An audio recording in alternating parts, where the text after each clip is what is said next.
Andhra Pradesh BC సంక్షేమ సంఘం రాష్ట్ర అధ్యక్షులు దుడుం రెడ్డి బాబు మాట్లాడుతూ ఒక యూట్యూబ్ లో ప్రియా చౌదరి అనే ఆవిడ తెలంగాణలో తీర్మార్ మల్లన్న రాజకీయ పార్టీ ఏర్పాటుపై అనుచిత వ్యాఖ్యలు చేసిన ప్రియా చౌదరి బీసీల కాళ్లు పట్టుకోవాలి బీసీలు అని మాట్లాడుతోంది.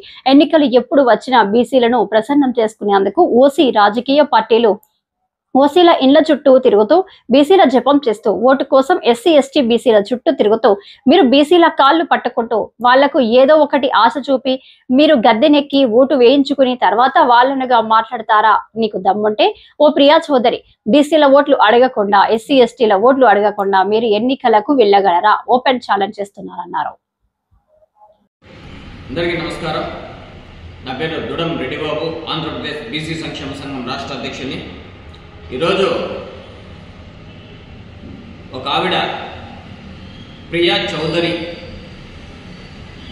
అనే ఆమె ఓసీలం అనే అహంకారంతో బీసీలను నోటికొచ్చినట్లు తీన్మార్ మల్లన్న అనే పేరు సంబోధిస్తూ నువ్వు ఛాయ్కి పైసలు అడుక్కున్నావు, ఈరోజు పార్టీ పెట్టావు, రేపు నీ గెలుపు కోసం ఓసీల కాళ్ళు పట్టుకోవాలా అని హేళనగా మాట్లాడుతుంది. ఓసీ అంటే మీరు అగ్రకులాలు అనుకుంటున్నారేమో, చౌదరి అంటే అర్థం తెలుసా? రెడ్డి అనేది కూడా కులం కాదమ్మా. రెడ్డి అనేది కూడా వాళ్ళకు సపరేట్గా కాపులు అని ఉంది. రెడ్డి అని వాళ్ళు చేసే వృత్తిని బట్టి పెట్టారు రెడ్డి అని. చౌదరి అంటే మీకు అర్థం తెలుసేమో, తెలియదో నాకైతే తెలియదు. ఓసీ అంటే ఓపెన్ కేటగిరీ అమ్మా.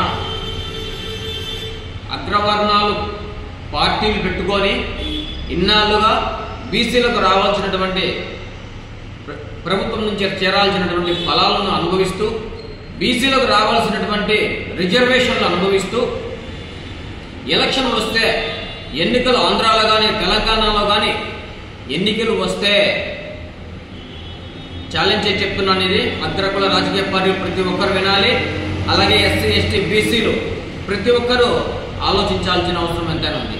ఎన్నికలు వస్తే బీసీల కాళ్ళు పట్టుకొని బీసీలను ప్రసన్నం చేసుకునేందుకు మీరు అంటున్నటువంటి ఓసీలు అగ్రకుల పార్టీలు బీసీల జపం చేస్తూ బీసీలకు అది చేస్తాం, బీసీలకు ఇది చేస్తామని ఎలక్షన్లకు వచ్చి ఆశలు చూపించి విభజించు పాలించు అని కులాలుగా విభజించి మీరు ఓటు వేసుకొని ఒకరి మీద ఒకరికి తంటాలు చెప్తూ, ఈ రమణకు నువ్వంటే సరిపోదు భాస్కర్కు నువ్వంటే సరిపోదు రమణ అని చెప్పి వాళ్ళిద్దరికి వైర్యం రాజేసి వాళ్ళిద్దరు కలిసి మీకు పని చేసేటట్టు చేయించుకుంటారండి మీ అగ్రకుల రాజకీయ పార్టీలు. బీసీలు లేకపోతే మీరు ఎక్కడున్నారు? సరే, మీకు ఎంత పర్సెంటేజ్ ఉంది? మీ జనాభా ఎంత? మీ వాటా మీరు పక్కకి వెళ్ళండి, తర్వాత మేము చూసుకుంటాం, మా వాటా మేము. మీరు గత 20 సంవత్సరాలుగా ఒక ఉద్యమం చేశారు. రెడ్డి అనే పిల్లవాడు వస్తే, చౌదరి అనే పిల్లవాడు వస్తే, ఎగ్జామ్ రాస్తే వానికి 10 మార్కులు ఎక్కువ వేయాలని. అది లోపల స్లో పాయిజన్ గా పనిచేసి గజిటెడ్ ఆఫీసర్ పై స్థాయి అంతా మీరే ఉన్నారు. మీరంటున్నటువంటి ఓసీలే మీ భాషలో చెప్పాలంటే. కింద స్థాయి వాళ్ళు ఎస్సీ ఎస్టీలు బీసీలు అనే చెప్పుకోవాలని ఎక్కడో ఒకరు ఇద్దరు. 100 సీట్లు మాకు రావాల్సి ఉంటే మీరు ఇచ్చేది 30 సీట్లే. మీరు గెలవని చోట, మీకు తెలియని చోట మాకు ఒక సీట్ ఇస్తారు. అది కూడా మీరు సపరేట్గా మనిషిని పెట్టి, మీ వాడిని పెట్టి మమ్మల్ని ఓడేదానికి చేస్తారు. ఎందుకంటే బీసీలు అధికారంలోకి వస్తే రాజ్య పరిపాలన చేస్తారు అని. ఈరోజు ఇన్ని సంవత్సరాలుగా ఒక బీసీ రాజకీయ పార్టీ పెడితే ప్రియా చౌదరి మీకు అంత కడుపుమంటే ఏమి అంటే బీసీలు రాజకీయంగా ఎదగకూడదా?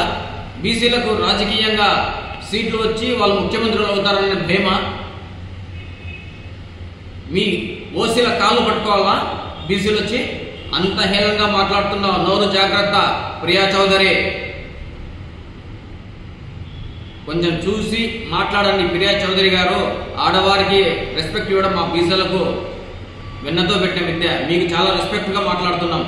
మీ కాళ్ళు మేఘాలు పట్టుకునేది ప్రతి ఎలక్షన్లో మీరు పెట్టుకుంటారు మా కాళ్ళు. మరి ఈరోజు స్థానిక సంస్థ ఎన్నికల్లో 42% రిజర్వేషన్ అమలు చేయకూడదని మీ రెడ్లు మీరు ఓసీలే కదా మీరు పోయి కోర్టుకు పిల్లు వేసింది, కోర్టుకు ఎక్కింది. మాకు రావాల్సిన వాటా మేము అడిగితే మీకు వచ్చిన నొప్పి ఏంటి?